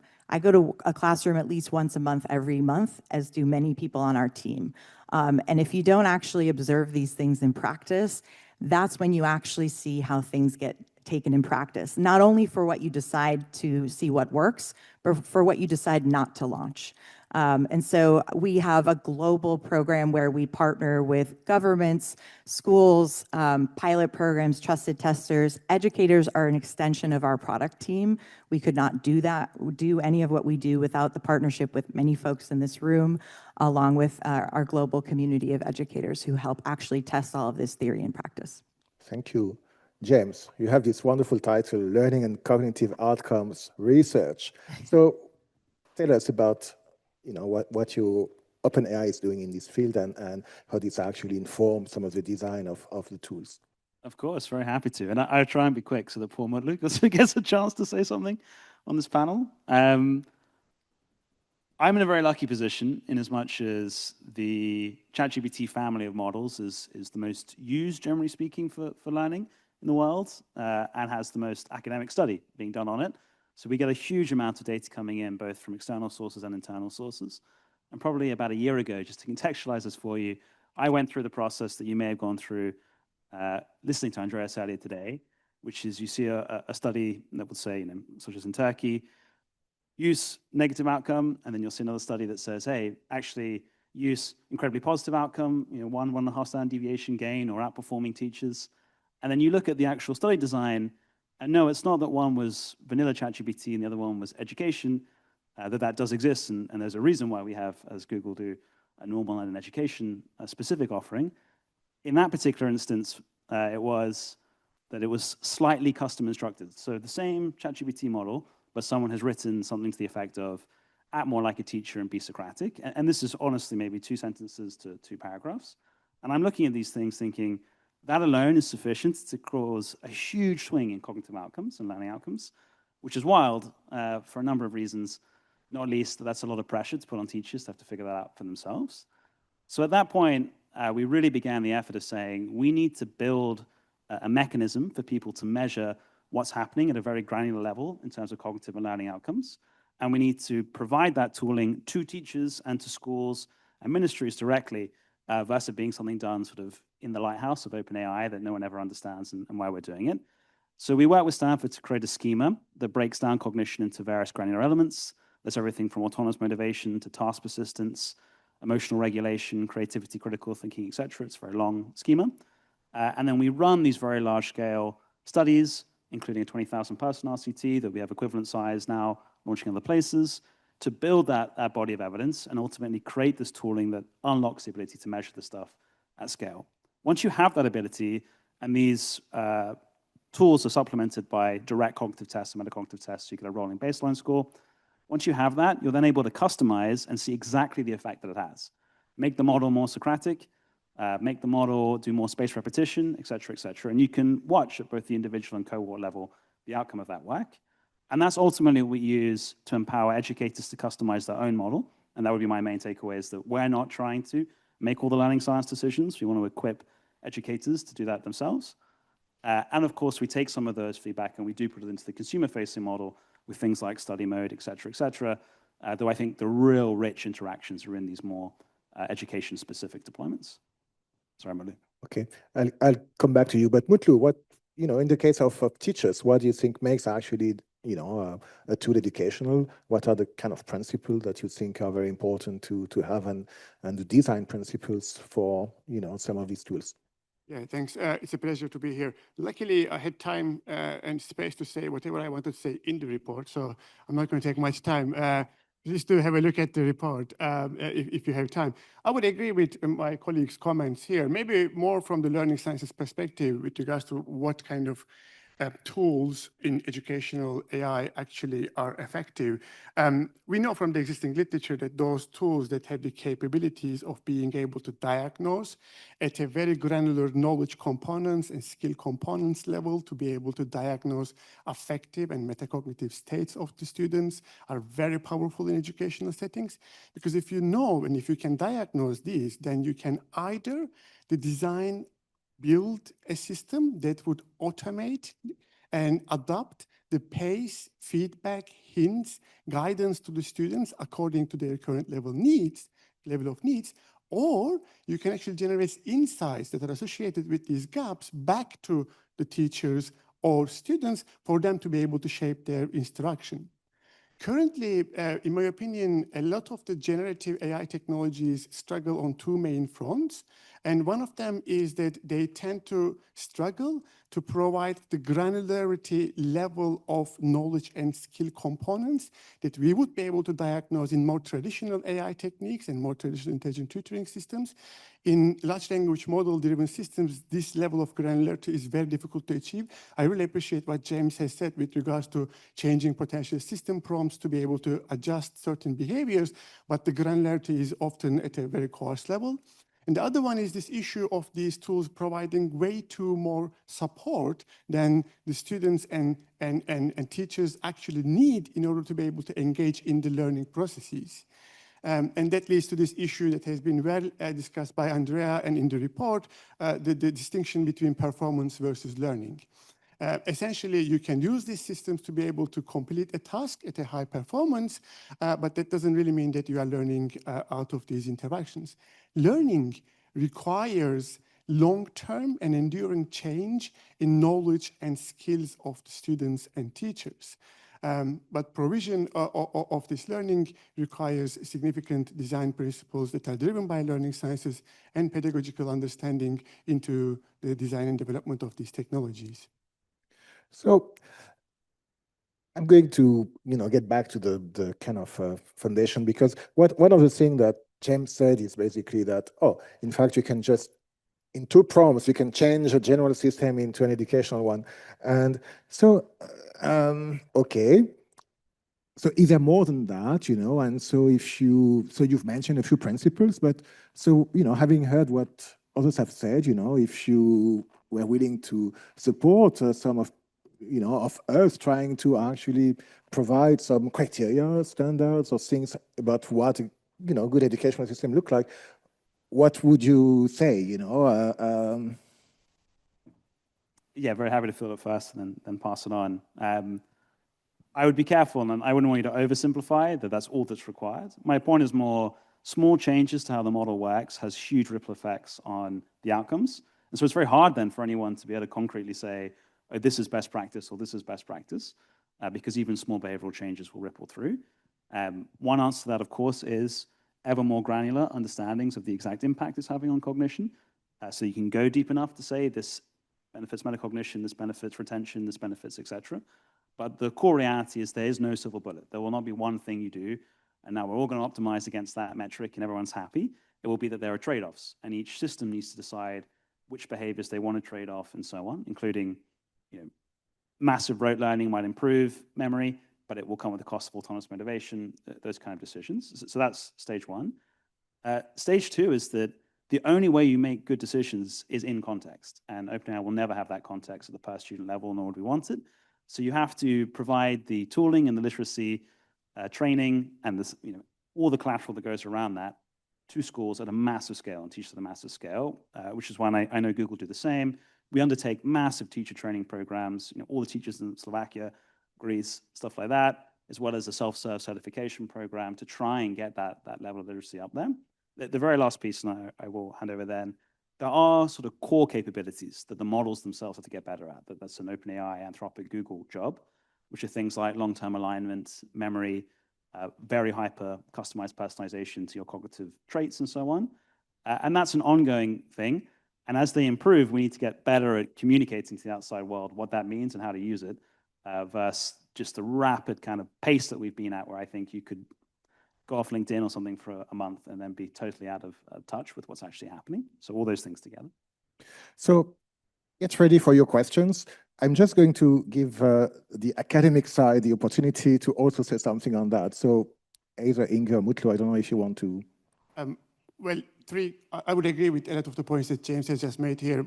If I had the superpower, I would probably try to work towards 3 basic adjustments into the development and use of these AI technologies for educational purposes. Number 1, I think it's extremely important that the initiation of knowledge creation starts from the learner and or teacher, not from the AI. This initial generation of knowledge is extremely important for activating prior knowledge of the learners and students, acknowledging that they have some gaps in their knowledge and skills currently, and being motivated to learn new knowledge. However inaccurate it is, they should start from generating their own ideas. rather than these models providing responses and or fully fledged drafts. Number two, I would probably work towards these technologies that would scaffold and take the guidance away in time, fade away, rather than continuously asking, would you also like me to do this? Would you also like me to do that kind of endings? This kind of idea of providing fewer guidance, delayed feedback, fewer hints is very well established in learning sciences and pedagogical literature, and that would be a very important thing to do. And the last thing I would work towards is a more inspectable competence model in which you would be able to provide the feedback and guidance that is at a granular level, specific to the particular knowledge and skills gap of a learner or a teacher, rather than providing verbose information that increases the cognitive load of users. Thank you. So do we have questions in the room or Can I just remotely? respond briefly to that? So, okay, very shortly. Yes, super short. I think it's important to know, like, all of these models can build things like we have guided learning mode, for example, that will default to a Socratic method where you don't get an answer and it forces you into productive struggle. But, and I don't want to speak for you, but I don't think any of us envision a world where it's only the tech. Learning is inherently social. We learn with, because of others. And so I think that as we think about this tech, we will certainly consider these things, but with the human in the loop as part of that. Thank you.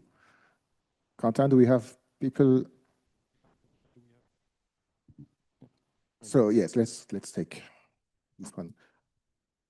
Thank you. I really enjoyed the panel session. Just to pick up on something that Andreas said earlier in relation to this, when he said that this kind of AI provides everyone on the planet potentially with a good education.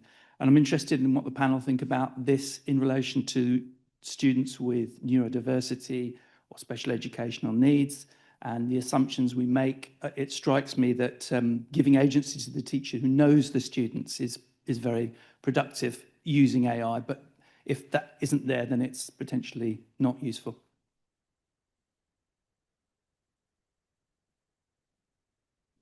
Yeah, I'm happy to start and then hand off. It's a subject very close to my heart. My mother was a special needs educator. I am myself dyspraxic, so I grew up facing these challenges in the school system. I think it's probably one domain in which the potential benefits of AI is unparalleled is for the customization or personalization required to really support people that have difficulties to take them outside the normal education process.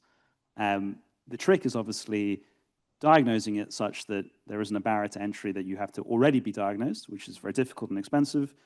Was way too expensive for my parents for a long period of time, which therefore will mean you never get the help, but also making sure that it doesn't become something that the AI is helping you with such that no one ever intervenes to help you solve your problems itself, because of course it could be done in that fashion and just artificially get you up to performance.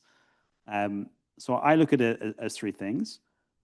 Can we reinforce the existing system to make sure that everyone that has these conditions are being diagnosed quickly and effectively? Can we make sure that the technology intervention is aligned with sort of scaffolding principles to empower that person rather than just sort of fill the gap of the skill they might otherwise have? And then how do we make sure that that experience becomes integrated back into the classroom experience over time of everyone else, so they're not isolated in some sort of special instance? They can rejoin their classmates, or they can be part of a broader element of that, which of course is the social elements that you spoke to, both in terms of the relationship with the teacher, but also with your classmates. And if we can get those three things right, and I really do firmly believe even today the models have the capability to do that, it could be transformational. Thank you. Another question in the room? So we'll take two. Hi there. Joe Wilson from Scotland, from up north. You'll tell by my accent. It's great being here and seeing this move forward, but we all know that there's an enormous conservative force in education that are still resisting all of this. But how do we accelerate curriculum and assessment development? Because I think we don't just have to change how we teach. We have to change how we assess, and the system still seems to be in denial that, what we'll do is we'll still make you write big essays, but we'll use plagiarism detection or we'll ban AI. But what needs to happen is we need to assess people's competencies in different ways. So how can you guys help that? Thank you. And the question? Hello, good afternoon. My name is Dr. Adetola Salau, and I work with the Federal Ministry of Education in Nigeria. And I believe it was Ms. McAllister who spoke about autonomy for teachers. And as an educator and the child of educators, autonomy for teachers is something that is very, very deeply personal and meaningful to me. So when you were talking about it, I was wondering how that was infused and incorporated for the teachers that you were speaking about in the program or project that you were talking about. I'm really, really, really intrigued and interested. Thank you. Thank you. So Marta, a quick answer on that one, and then we have on how should we actually innovate education, but short. I think you may have been referring to our global teacher pilot program. Yes. So this was actually personal to me as well. When I was a teacher, our school had one-to-one technology at a school that had the demographics that everybody wanted to test their stuff at. 93% students for whom English was a second language, one-to-one devices beat through a Title I grant, 98% free reduced lunch. Every ed tech program in New York City public schools wanted to test in my classroom. None of the companies came to talk to me. All of their ideas were great in theory, horrible in practice. And so when I came to Google, I wanted to start an ed tech pilot program where we actually closed the loop and met with teachers and infused their feedback into what we built. It was a democratic voting process where their voice was a vote. And that's why you can see so much of Google Classroom, and the heart of Google Classroom was actually the voice of them as an extension of our product team. I'm happy to talk to you in the break because I'll get evil eyes for a long answer. I could talk about this all day, but preach. I also speak to that for a second. If you look at the chapter in the Digital Education Outlook, you also see how we talk to teachers about generative AI and how we use them in focus groups and different ways, and get them involved in actually designing tools that they need. And we, for instance, designed a feedback tool in which they can actually preset feedback prior to teaching and then determine how much of the feedback they want to give themselves and how much they want the GenAI to use and give to students at runtime under particular conditions. So even if you have the GenAI work for you in the classroom, you can still, as a teacher, design how it functions prior to actual execution, which does give you all the autonomy you need, but also the support you need while you're actually teaching. So that's also one of those examples. Can I also quickly talk really quickly about the question from Scotland? I think what is really important in that performance learning metrics, that we try to make students aware of the fact that performance is not learning and that the process is more important than the actual outcome. And so for essay writing, for instance, we developed a tool where we can really specifically minute by minute see what students are doing on a cognitive and a metacognitive processes, really make them visual to students, really give them the mirror. This is how you write. This is how your writing process is constructing over time. This is what you're doing. And make them aware of the fact that so many other students are doing something else. And there is not one way to get to that essay. And that awareness really empowers them to start thinking about their own processes and revising and the power of the human construction process. And I think that's the essence of where we need to go to with assessment. Yeah, lovely Scottish accent, by the way. I quite like it. You asked actually the how question, and I think a lot of the answers about the how question that relates to curriculum and assessment reforms are at a very high level ecosystem issues, and there are many policymakers here who would be able to answer these questions much better than I do. I'm just going to say a couple of words, if I may, more from an academic perspective on both. I would agree with Inge's point with regards to the assessment taking this shape of being able to understand certain processes of students' learning interactions and then becoming a stealth assessment as part of the learning processes is extremely important. in lots of the learning activities, our learning goals are associated with being able to develop certain process outputs of our students, but we tend to measure outcomes. You know, essay writing is a really good example because we tend to assess the final product rather than looking at the process of this. In our institute at UCL, we have multiple tools that we are currently using to be able to identify the analytics of interactions and what kind of interactions lead to better outcomes to provide assessment as a process. And with regards to curriculum analyzer, OECD actually is currently working on a project that is called Curriculum Analyzer. It's a prototypical project, but it converts national curricula into vector embeddings. And these vector embeddings are used as part of a digital dashboard in which teachers can interact to be able to see where the current gaps in their own practices are, how do they compare to the national averages, but also to other nations within the OECD countries.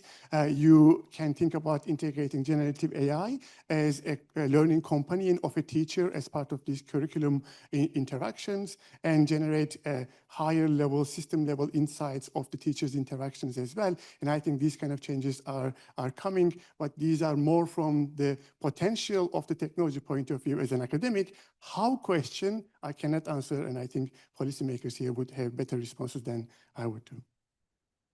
Very quickly, on the assessment specifically, I do think we can move to a world of continuous assessments, so they're not so reliant on snapshot moments in time. That would be great, and something we're all interested in making happen. And I think we've made a big step forward there.